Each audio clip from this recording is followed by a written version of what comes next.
ಇವಾಗ ಕೊತ್ತಂಬರಿ ಸೊಪ್ಪು ಚಟ್ನಿ ಮಾಡೋದು ತೋರಿಸ್ತಾ ಇದ್ದೀನಿ. ಒಂದು ಸಣ್ಣ ಕಟ್ ಕೊತ್ತಂಬರಿ ಸೊಪ್ಪನ್ನ ತೊಳೆದು ಇಟ್ಕೊಂಡಿದ್ದೀನಿ. ಬರೀ ಸೊಪ್ಪು ಆದಷ್ಟು ಸೊಪ್ಪು ಬಿಡಿಸಿ ತೊಳೆದಿಟ್ಕೊಳ್ಳಿ. 2 ದಪ್ಪ ಈರುಳ್ಳಿನ ಕಟ್ ಮಾಡಿಟ್ಕೊಂಡಿದ್ದೀನಿ. 1 ಗಡ್ಡೆ ಬೆಳ್ಳುಳ್ಳಿ, 1 ಸ್ಪೂನ್ ಜೀರಿಗೆ, 1 ನಿಂಬೆಹಣ್ಣು, ಸಣ್ಣ ನಿಂಬೆಹಣ್ಣು ಗಾತ್ರದ ಹುಣಸೆಹಣ್ಣು, ರುಚಿಗೆ ತಕ್ಕಷ್ಟು ಉಪ್ಪು, ಬೆಲ್ಲ ಸ್ವಲ್ಪ. ಈರುಳ್ಳಿ ಖಾರ ಇರೋದ್ರಿಂದ 3 ಮೆಣಸಿನ್ಕಾಯಿ ತೊಗೊಂಡಿದ್ದೀನಿ. ನೋಡ್ಕೊಂಡು ಬೇಕಾದರೆ ಇನ್ನೊಂದು ಮೆಣಸಿನ್ಕಾಯಿ ಹಾಕ್ಕೊಳ್ಳಿ ನಿಮ್ಗೆ ಖಾರ ಬೇಕು ಅಂದರೆ. ಇದಿಷ್ಟು ನೀರು ಹಾಕದಂಗೆ ರುಬ್ಕೊಳ್ಳಿ. ನೋಡಿ, ಮಿಕ್ಸಿಗೆ ಹಾಕಿದ್ಮೇಲೆ ನೀರು ಹಾಕ್ದಂಗೆ ಮಿಕ್ಸಿಗೆ ಹಾಕಿದ್ರೆ ಈ ಥರ ಆಗಿದೆ.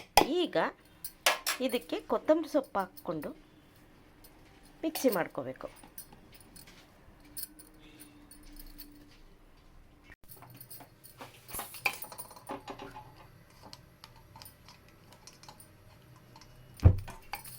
ಬಾಣಲಿ ಇಟ್ಟು 1 ಸ್ಪೂನ್ ಎಣ್ಣೆ ಹಾಕಿ, ಸ್ವಲ್ಪ ಸಾಸಿವೆ, ಸ್ವಲ್ಪ ಇಂಗು,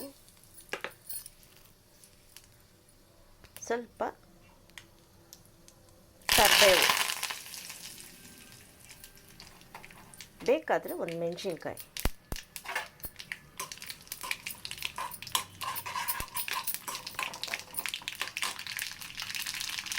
ಹಾಕಿ, ಕೊತ್ತಂಬರಿ ಸೊಪ್ಪು ರುಬ್ಬಿದೆಯಲ್ಲ, ನೀರು ಹಾಕ್ದಂಗೆ ರುಬ್ಬಿದ್ದೀನಿ ಅಷ್ಟೂ. ಇದನ್ನು ಅದಕ್ಕೆ ಹಾಕ್ಕೋಬೇಕು. ಹಾಕ್ಕೊಂಡು ಮುಚ್ಚಿ ಸಿಡಿಯುತ್ತೆ. ಈ ಜಾರ್ ತೊಳೆದಿರೋ ನೀರು ಸ್ವಲ್ಪ ಹಾಕ್ಬೋದು. ಇದನ್ನು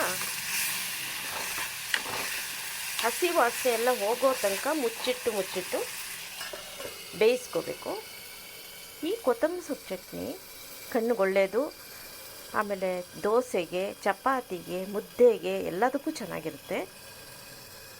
ಆಮೇಲೆ ಈ ಚಟ್ನಿನ 1 ವಾರ ಆಚೆ ಇಟ್ಟರೂ ಕೆಡಲ್ಲ. ನೋಡಿ, ಹೀಗೆ ಉರಿತಾ ಇದ್ದೀನಿ. ಸ್ವಲ್ಪ ನೀರಿನ ಅಂಶ ಎಲ್ಲ ಹೋಗೋ ತನಕ ಉರಿಬೇಕು.